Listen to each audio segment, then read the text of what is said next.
I do think that there is, speaking of the 90s and being stuck in the 90s, I do feel like the mentality that you see from Democrats and honestly from media a lot as well is stuck in, in the 90s in terms of the polling support they believe there is for these sorts of policies. So, we mentioned this briefly earlier, but the polling has changed significantly in recent years on assault weapons bans. We saw the three most recent polls from major pollsters, including Quinnipiac and Gallup, both show an actual decrease in support for these policies since Uvalde, which is pretty surprising, I think, to anyone who's followed gun politics for a significant portion of time. Usually you'll see support for gun control go up in the wake of a high-profile mass shooting, especially as one as bad as Uvalde was. And you have seen that with other policies. You've seen the general support for gun control or tightening gun laws go up, but you've actually seen support for the assault weapons ban decrease. And now the latest polling from Quinnipiac indicates that it's below 50%. They have a new all-time low set. The previous all-time low was set last month. And now they have a new all-time low at 49% support. Now that's still more than the 45% who opposed the bill.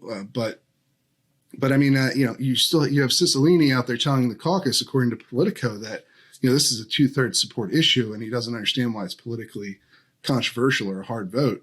And it's like, well, I don't know that he's living in the current day as far as polling. I mean, I guess it depends on what poll you're looking at. You mentioned that there are still some polls out there showing support in the mid 60s or so. Okay, there's one. Yeah, there is one Morning Consult Politico poll found in June. They found 66%. However, even that is down from the highs. They had 70% back in 2000. Yeah, and see, I think that's the real key here. I mean, again, when I was talking earlier about support for gay marriage, you've seen support for gay marriage increase across the board, including among Republicans over the past 20 years, right? Support for... Yeah, and in fact, that bill might actually pass, even if it's meant to be a show bill. That might pass absolutely.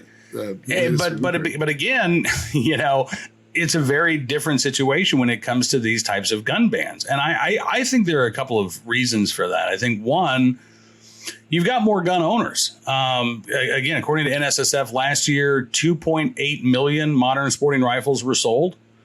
I think probably a healthy number of those were to, new gun owners or at least first time rifle buyers.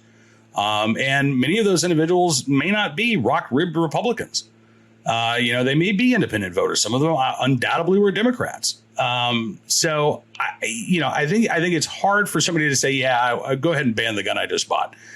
So I think that might account for why we're seeing a slight decline in support for these bans.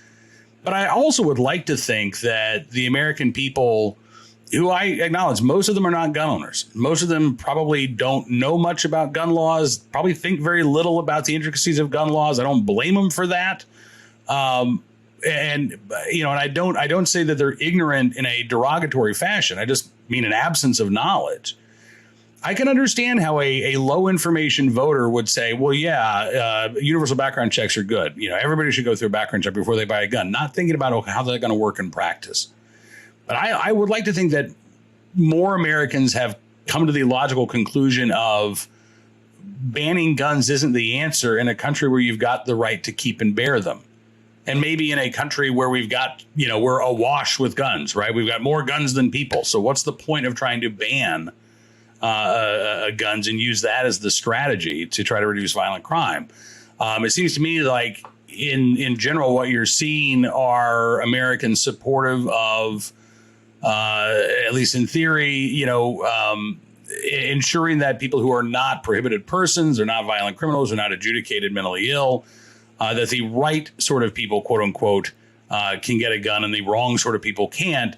That's what they're in favor of, more so than, well, let's go after this gun over there and that gun over there and see what happens. Yeah, I think I think I agree with your take there on the general approach of most Americans towards gun policy.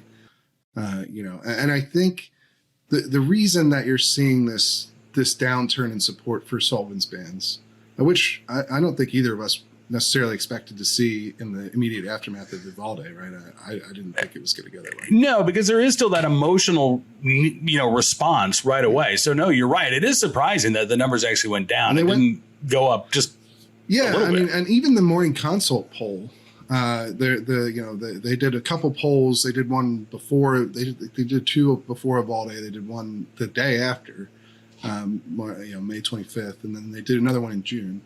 And what they found, or another two in June, and what they found was it started at 70% back in 2019. It dropped to, I believe it was 67% when the first poll that they did this year. Then it went down a little bit to 65. Then it jumped slightly to 67 and went back down to 66 that it's at now. So it's decreased slightly. And it's really, so it's a very slight increase. I mean, that's all within all basically in the margin of error. Well, yeah, I mean, it's all in the margin of error. It's that's statistical noise at that point. Really, the Morning Consult's showing not much change at all in support one way or the other. Yeah. The other polls have shown a more dramatic decrease, but probably part of that may be because they didn't poll it as frequently as Morning Consult did. And so you might just be seeing a lower level generally of support for this policy, and it just hasn't really been affected strongly by the recent, high-profile shootings we've seen, which is, I think, itself very telling. Whether you think the support is at the Morning Consult level or the Quinnipiac level is another discussion, but to me, I think the reason you're not seeing as much support for it as you were in any of these polls, none of these polls are at all-time highs. That's for sure. Mm-hmm. Is that more people own these, like you mentioned, more people own them, so more people know people who own them. I think it's very common now for somebody to, if you know someone who owns guns, there's a very good chance that you know someone who owns an AR-15 in the United States. Yeah. No, I think you're absolutely right. But I wonder too, from the political perspective, when Cicilline says, I don't understand why my colleagues aren't so willing to go along with this. I wonder how many Democrats are aware that when it comes to gun control, even these polls that show 80% support for an issue don't actually translate to 80% support for an issue, right?